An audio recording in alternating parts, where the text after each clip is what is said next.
O Bloque Nacionalista Galego de Ribeira e a súa organización xuvenil, Galiza Nova, mostraron esta mañá o seu total rexeitamento coa exposición Misión Afganistán, que promove o Concello de Ribeira e o Ministerio de Defensa e que pode visitarse estes días no propio hall da Casa Consistorial. Dende as dúas organizacións insisten na súa retirada. Sí, consideramos que o Goberno debe xa exixir a retirada da exposición porque consideramos que non debe albergarse nunha instalación pública municipal unha exposición que o que pretende é ser un lavado de cara das consecuencias reais que tivo para a poboación civil a guerra de Afganistán. Dende o BNG reafirmaron o seu compromiso contra o que o seu xuízo son as guerras imperialistas, como a que se viviu en Afganistán. De aí que critiquen o que se está facendo con esta mostra, que segundo eles non é máis que unha promoción do militarismo e da violencia. Pódese comprobar nas imaxes que se vende de humanitarismo o que foi as catastróficas consecuencias que tivo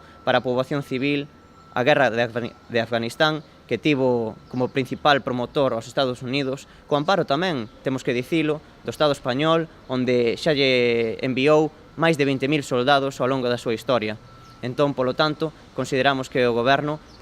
non só debe retirala neste momento, senón que tamén debe adquirir un compromiso como Concello, como entidade pública municipal, de non albergar nunca máis exposicións, actividades ou actos que promovan